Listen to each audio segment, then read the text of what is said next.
Bonjour à toutes et à tous. On pense tous savoir ce que c'est, le collectif. C'est un mot qu'on entend partout. Mais la source qu'on explore aujourd'hui pose une question assez radicale. Et si ce concept, au fond, n'était pas une réalité tangible, mais plutôt une illusion, une construction de notre propre esprit? C'est cette idée, un peu déstabilisante, qu'on va décortiquer ensemble. Alors, pour commencer, une question toute simple, en apparence. Quand on dit le collectif, est-ce que l'image qui nous vient en tête est la même pour tout le monde? Est-ce que la définition d'un voisin, d'un collègue, est vraiment la même que la nôtre? C'est justement ce doute, cette divergence, qui est le point de départ de toute la réflexion. Et pour bien planter le décor, la source s'appuie sur une citation assez forte de Carl Jung. Ça donne tout de suite le ton, non? Une perspective très critique qui suggère que cet idéal collectif, qu'on nous présente souvent comme quelque chose de noble, pourrait en fait avoir des conséquences assez troublantes sur nous, en tant qu'individus. Bon, alors, allons-y. Qu'est-ce que c'est ce fameux collectif? La source qu'on analyse part d'un constat. Dans notre société, on nous rebat les oreilles avec l'idée que le collectif serait supérieur à l'individu. Il faudrait mettre de côté notre égoïsme pour un bien commun. D'accord, mais de quel collectif parle-t-on exactement? Et voilà, on arrive au cœur de l'argument. Pour l'auteur, le collectif, ce n'est pas une chose solide, une entité qu'on peut toucher du doigt. Non, c'est un concept flou, mouvant, vivant, fluctuant. L'idée que chacun s'en fait est finalement très personnelle, et ça, bien sûr, ça change tout. Comment une idée si personnelle peut-elle s'imposer à tous de la même façon? Ce qui est intéressant, c'est de voir comment cette idée se vérifie dans le concret. Pour nous le montrer, l'auteur prend plusieurs exemples qui illustrent bien à quel point la définition du collectif peut changer radicalement d'une personne à l'autre. Premier exemple tout simple, la commune. Pour quelqu'un, le collectif qui compte, c'est sa ville, son village, avec ses problèmes de voirie ou d'école. Mais les priorités de cette commune ne sont pas du tout les mêmes que celles du village d'à côté. Donc, ce qui est bon pour un collectif ici ne l'est pas forcément pour un autre, juste là. On monte d'un cran.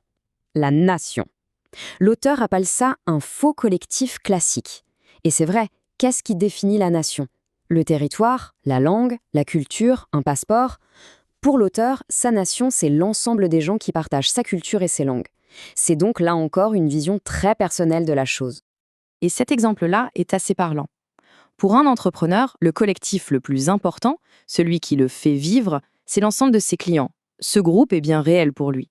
Mais ce collectif est complètement invisible pour un autre entrepreneur, qui lui ne voit que le sien.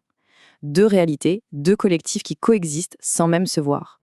Cette citation, reprise dans le texte, pousse la logique vraiment jusqu'au bout. Elle suggère que même voter, l'acte démocratique par excellence, ce ne serait pas tant se fondre dans un projet commun, mais plutôt tenter d'imposer sa propre vision de la vie aux autres. C'est une manière assez provocante de voir les choses. Alors, pour nous aider à visualiser cette tension entre l'illusion du collectif et la réalité de l'individu, la source nous emmène en voyage.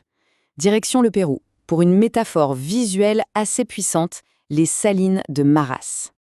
Imaginez un peu le paysage, des milliers et des milliers de petits bassins creusés à flanc de montagne qui brillent au soleil.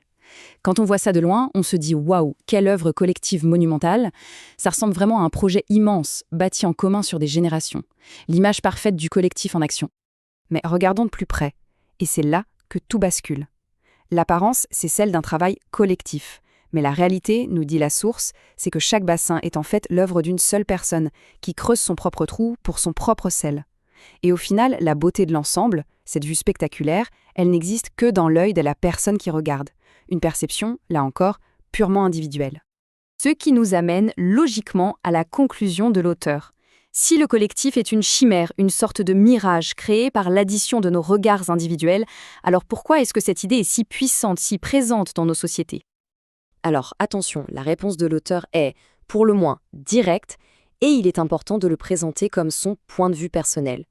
Pour lui, cette illusion du collectif a un but très précis. Elle permettrait à certains groupes, les élus, les intellectuels, de justifier leur pouvoir en se posant comme les défenseurs de ce fameux bien commun.